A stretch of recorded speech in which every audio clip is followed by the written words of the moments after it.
केदारनाथ के पुनर्निर्माण और यूथ फाउंडेशन के जरिए अपनी पहचान बनाने वाले रिटायर्ड कर्नल अजय कोठियाल ने आम आदमी पार्टी से अपनी राजनीतिक पारी की शुरुआत कर ली है। इसके बाद उत्तराखंड की राजनीति में हलचल शुरू हो गई है। कर्नल कोठियाल की माने तो आम आदमी पार्टी साल 2022 के विधानसभा चुनाव में उत्तराखंड की सभी 70 विधानसभा सीटों पर चुनाव लड़ेगी। हमारे संवाददाता उपेंद्र सिंह राणा ने आम आदमी पार्टी के नेता कर्नल अजय कोठियाल से खास बातचीत की।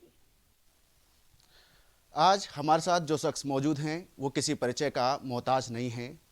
केदारनाथ पुनर्निर्माण कार्य और यूथ फाउंडेशन के जरिए अपनी पहचान बनाने वाले कर्नल अजय कोठियाल जी हमारे साथ मौजूद हैं। इनसे बात करेंगे क्योंकि इन्होंने राजनीति में अपना पदार्पण किया है, किस तरीके से ये राजनीति में आए, क्यों इनको जो है ये स्टैंड लेना पड़ा। सर बहुत बहुत स्वागत है पहले नेटवर्क 10 में आपका। बहुत बहुत धन्यवाद। सर क्या लगता है, क्योंकि कई सारे सामाजिक कार्य आपने किए हैं, केदारनाथ पुनर्निर्माण कार्य आपने किए, कई सारी चीज़ों में जो है अहम भूमिका आपकी रही, युवाओं में आपकी कई अहम भूमिका जो है आपकी रही, लेकिन क्या ज़रूरत पड़ी कि आपको जो है अब राजनीति में आना पड़ा?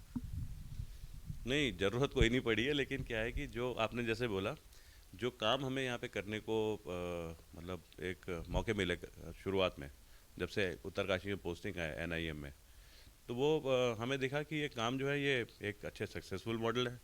अभी तक हम अपने लेवल पे कर रहे थे, चाहे वो कोई पुनर्निर्माण का काम हो, चाहे यूथ फाउंडेशन के जरिए लड़कों को भर्ती कराना, चाहे मेडिकल ट्रीटमेंट कराना दिल्ली में। अगर किसी प्लेटफॉर्म से यही काम करा जाए तो मान लो अगर हम 100 में से 10% कर पा रहे हैं तो शायद 100 में से 60% कर पाएंगे। वो एक मकसद था जिसे हमें लगा कि ये पॉलिटिकल प्लेटफॉर्म जो है इसमें आने के बाद जो हमारी सोच है, जो हमारी एक्सपर्टीज़ है, जो हमसे उम्मीद करी जाती है, उसको ना हम और ज़्यादा कर सकते हैं। अभी तो मतलब एक अच्छी बेस आम आदमी पार्टी का यहाँ बन रखा है।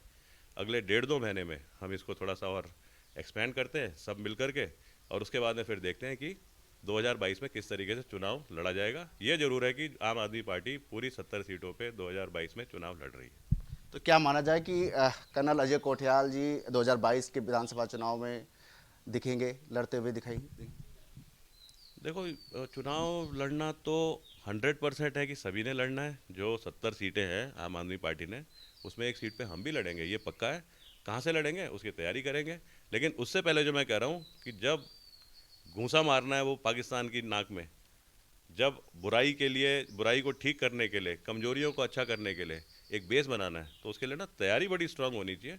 और वो तैयारी है काम करके, वो तैयारी है समझ करके, वो करना है अभी फिलहाल 2 महीने। सर लास्ट सवाल यह है कि जिस प्रकार से भाजपा हो या कांग्रेस लगातार इस बात को उठा रही है कि आम आदमी पार्टी का किसी प्रकार का कोई जनाधार नहीं है, ये सिर्फ बातें कर रही है, काम कुछ नहीं करती है, आप इसको किस तरीके से मानते हैं?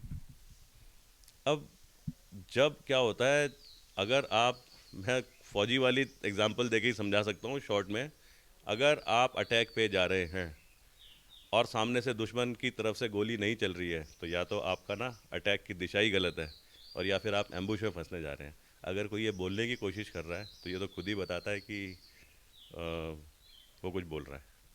तो ये थे हमारे साथ कर्नल अजय कोठियाल, जो कि आम आदमी पार्टी में शामिल हुए हैं, जिनका साफ तौर पर कहना है कि 70 की 70 सीटों पर आम आदमी पार्टी उत्तराखंड में चुनाव लड़ेगी, और जहां से भी अगर पार्टी टिकट देगी तो वहां से हम चुनाव लड़ेंगे, और जीत का भी यह दावा कर रहे हैं।